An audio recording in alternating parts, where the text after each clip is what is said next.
کشمیر کا دیکھیں مسئلہ جہاں پر کھڑا ہوا ہے، یہ 70-75 سال سے وہاں پر کھڑا ہوا ہے. جب سے کشمیر کے معاملے میں یہ آرٹیکل 370 وغیرہ کا یہ بھارت نے ایپلیکیشن وغیرہ کی، تو اس کے بعد سے لوگ بہت سارے مایوسی میں چلے گئے. لوگوں کو یہ لگتا ہے کہ جیسے بھارت اس مسئلے کو ہضم کرتا جا رہا ہے، سلسلے کو کیسے روکا جائے گا، کیونکہ مودی تو ایک سٹیپ آگے اور پھر اس کے بعد اگلا سٹیپ کے لیے وہ تیار ہے. مسئلہ کشمیر پر یہ نہ OIC کو اپنے ساتھ کھڑا کر سکے ہیں، نہ میرا مطلب ہے مسلمان ممالک ہمارے ساتھ کھڑے ہوئے، نہ ہمارے دوست ہمارے ساتھ کھڑے ہوئے. NBC آپ کی جانب آؤں گی. مریم نواز کا جو لب و لہجہ ہے، جس طرح وہ تنقید کر رہی ہیں عمران خان پر، کیا لگ رہا ہے کشمیری ووٹرز قائل ہو جائیں گے؟ دیکھیں، کشمیری ووٹر تو پچھلی بار بھی قائل ہو گئے تھے اور انہوں نے بہت بڑی میجورٹی سے کامیابی حاصل کی تھی. غالباً ان کے پاس 31 سیٹس تھیں، 27 چاہیے 37 سیٹ تھی. لیکن اس بات سے میں ذرا سا ریزرویشن ہے میری کہ وہ کنٹینٹ کیا ہے تقریر کا. کیا تقریر کا کنٹینٹ وہی ہے جو آزاد کشمیر میں ہونا چاہیے؟ کیا ہندوستان کے خلاف بات ہو رہی ہے؟ کیا مقبوضہ کشمیر میں جو ظلم ہو رہا ہے اس پر کھل کے بات ہو رہی ہے؟ کیا اپنا لائحہ عمل آپ پیش کر رہے ہیں؟ آپ کیا کریں گے آ کے اقتدار میں؟ پہلے بھی اقتدار میں آ چکے ہیں، پیپلز پارٹی بھی آ چکی ہے، یہ بھی آ چکے ہیں. PTI کو بھی 3 سال دیکھ لیا ہم نے. ایک عالی شان تقریر کے بعد ہمیں اور کچھ نہیں ملا. اسی طرح صورتحال یہ ہے کہ آپ کا مینیفیسٹو کیا ہوگا، آپ رائے شماری کے لیے کس طرح آگے بڑھیں گے، آپ کس طرح کشمیری آزاد کشمیر کو کس طرح ماڈل بنائیں گے، آپ ایک نمونہ بنائیں گے ترقی کا اور امپلائمنٹ کا اور مہنگائی کے خاتمے کا، کس طرح بنائیں گے آپ؟ یہ تو آپ کے پاس ہے، آپ کے ہاتھ میں چیزیں ہیں.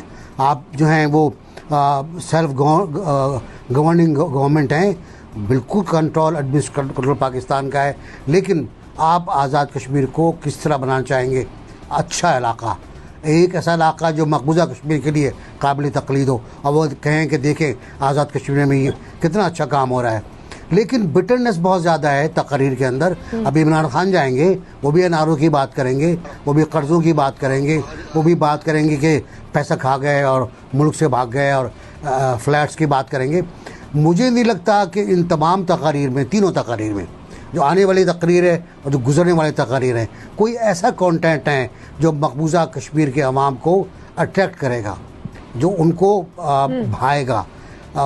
میں یہ بہت اچھی طرح جانتا ہوں کہ مقبوضہ کشمیر کے لوگ آہستہ آہستہ آہستہ پیسو ہو رہے ہیں، مایوس ہو رہے ہیں. جنرل صاحب، نہ کوئی دعویٰ نہ کوئی وعدہ، بس تنقید. کیا کشمیر کا انتخاب جیتنے کے لیے یہ کافی ہوگا مریم نواز صاحبہ کے لیے؟ دیکھیے، ہمارے ہاں سیاست جو ہے وہ رائے یہی گئی ہے کہ ایک دوسرے پہ کیچڑ اچھالیں. آپ PTI کا دیکھ لیں، PMLN کا دیکھ لیں، اور پیچھے جتنے جلسے جلوس جو کچھ ہوتا رہا یہاں پہ، اس میں یہی سیاست تھی، کیچڑ اچھالنا ایک دوسرے پہ، اور مسائل کے بارے میں یا ان کے حل کے بارے میں کوئی بات نہیں کی گئی.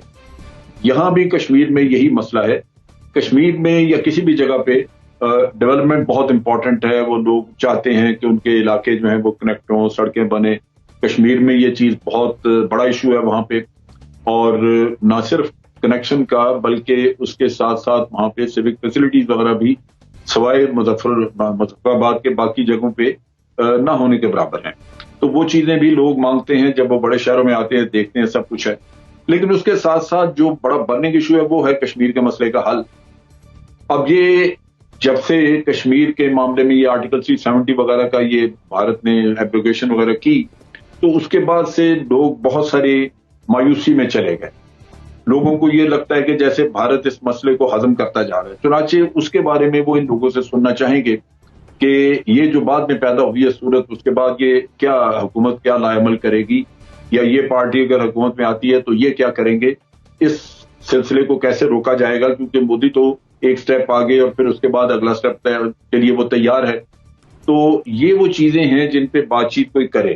لیکن چونکہ یہ بالکل ہوتی نہیں، تو اس میں پھر آپ دیکھیں گے کہ لوکل سطح پہ جو بھی لوگ اپنے جس کا ووٹ بینک ہے وہ کامیاب ہوں گے. اور کچھ حکومت کا جو ہماری ٹریڈیشن چلی آ رہی ہے، وہ جب حکومت ان سے کچھ پیسے ویسے ریلیز کر دیتی ہے، کہیں کو تھوڑی بہت ڈیولپمنٹ کا کام کروا دیتی ہے، تو ہمیشہ جو حکومت بیٹھی ہے وہ مرکز میں جو حکومت ہے وہ جیت جاتی ہے. تو میں سمجھتا ہوں کہ یہ تقریریں جو کچھ بھی ہے، یہ چونکہ ان کی ریلیونس بھی اتنی نہیں ہے، تو اس وجہ سے کوئی اس کا بہت امپیکٹ نہیں ہوگا. آخر میں آ کے آپ کو وہ بڑا ایک ٹریڈیشنل سا رزلٹ مل جائے گا جو پہلے بھی ملتا آ رہا ہے. تو لگتا تو یہی ہے. آگے آپ دیکھ لیجئے کہ حالات اگر بدل جائیں کسی وجہ سے اور کوئی نئی چیز نکل آئے تو میں نہیں کہہ سکتا, لیکن ابھی ٹرنڈ یہی لگتا ہے. ڈاکٹر ناصر محمود صاحب, جیسا کہ جن کہہ رہے ہیں کہ ان تقریروں کا شاید کچھ بہت زیادہ فائدہ نہ ہو اور جو نتیجہ ہے وہ ویسا ہی روایتی ہوگا جیسا کہ اب تک ہوتا آیا ہے, آپ اتفاق کریں گے اس بات سے؟ جی بالکل ممکن ہے. جو 2-3 ممکنات ہیں ان میں ایک امکان یہ بھی ہے, لیکن جو آپ کا اصل سوال ہے کہ ان کی تنقید اور پھر یہ کہ قائل کرنے میں کامیابی یا نہیں اور اس کا انتخابی سیاست پہ کیا اثر پڑے گا, تو پہلے تو یہ دیکھتے ہیں کہ ان کی تنقید میں 2-3 جو اہم نکات انہوں نے اٹھائے وہ نکات کیا ہیں. ان کا چونکہ نون لیگ کی وہاں پر حکومت رہی ہے تو ایک تو انہوں نے کہا کہ جی ہم جو ہے وہ ہم نے اچھا کام کیا ہے اور ہمیں ووٹ ملنے چاہیے, لیکن جو تنقید انہوں نے خان صاحب کی حکومت پہ کی ہے اس کے 3 اہم نکتے ہیں. ایک نکتہ تو یہ تھا کہ خان صاحب کا بیانیہ جو ہے وہ پٹ چکا ہے یا یہ دھڑام سے گر چکا ہے, یہ انہوں نے الفاظ استعمال کیے ہیں. دوسرا نکتہ انہوں نے یہ اٹھایا کہ جی خان صاحب کی حکومت میں معیشت کو ریورس گیئر لگ گیا ہے. اور تیسرا نکتہ انہوں نے یہ اٹھایا کہ جی کشمیر کا اتنا بڑا واقعہ ہوا ہے, مودی نے کیا ہے, اس کو یک طرفہ طور پر اس کا الحاق کر لیا ہے اور خان صاحب کی حکومت اس بارے میں کچھ نہیں کر سکی. تو اب یہ دیکھنے کی ضرورت ہے کہ وہ جو قائل ہونے کی ہم بات کر رہے ہیں تو لوگوں کے قائل ہونے یا نہ ہونے کا تعلق بڑی حد تک اس سے بھی ہوتا ہے کہ جو تنقید کی جا رہی ہے تو وہ حقائق پر مبنی ہے یا نہیں. بعض دفعہ تو لوگ غلط بیانی سے بھی قائل ہو جاتے ہیں, لیکن یہ جو تینوں باتیں جو میں نے اس وقت دہرائی ہیں ان میں بڑی حد تک صداقت ہے. صداقت اس طرح سے کہ جو بیانیہ انہوں نے کہا کہ دھڑام سے گرا ہے, وہ بیانیہ تھا کیا؟ خان صاحب کا بیانیہ وہی کرپشن کے گرد گھومتا ہے بار بار کہ ہم کرپشن کو روکیں گے, اور اس سلسلے میں انہوں نے جتنے کیسز بنائے, مریم صاحبہ نے اس کی بھی بات کی کہ جتنے لوگ ہمارے پکڑے گئے تھے اس میں سے زیادہ تر لوگوں کے خلاف یہ ثابت نہیں کر سکے. تو اس بیانیہ میں اب جو 3 سال سے یہ چلا رہے تھے کرپشن کا, وہ واقعی میں اس میں اب کوئی دم رہا نہیں ہے. دوسری بات یہ کہ جو دوسرا نکتہ تھا کہ معیشت کو ریورس گیئر لگ گیا ہے. اب یہ 2018 میں جہاں پر معیشت تھی ابھی تک نہ جی ڈی پی کے حوالے سے ہم وہاں تک پہنچ چکے ہیں, نہ گروتھ کے حوالے سے وہاں تک پہنچ چکے ہیں. تو یہ بات بھی صحیح ہے کہ ریورس گیئر لگا ہے. حالانکہ کورونا کے باوجود ان کو اچھی خاصی امداد بھی ملی, لوگوں نے قرضے ان کے ایکسٹینڈ کر دیے, سعودی عرب سے امداد ملی, چین سے امداد ملی, لیکن اس کے باوجود یہ معیشت کو کھڑا نہیں کر پائیں. اور تیسری بات بھی ان کی مریم کی ٹھیک ہے کہ یہ کشمیر کے معاملے پہ بھی زیادہ کچھ نہیں کر سکے. تو اب سوال یہ ہے کہ تنقید تو انہوں نے کر لی مریم نے, لیکن جو میں چغتائی صاحب سے بالکل متفق ہوں کہ آپ یہ تو بتائیں نا کہ آپ کا اپنا لاہ عمل کیا ہے. اس سلسلے میں نون لیگ بھی کوئی خاص اپنا لاہ عمل دے نہیں سکی ہے. یعنی کشمیر کا دیکھیں مسئلہ جہاں پر کھڑا ہوا ہے یہ 70-75 سال سے وہاں پر کھڑا ہوا ہے.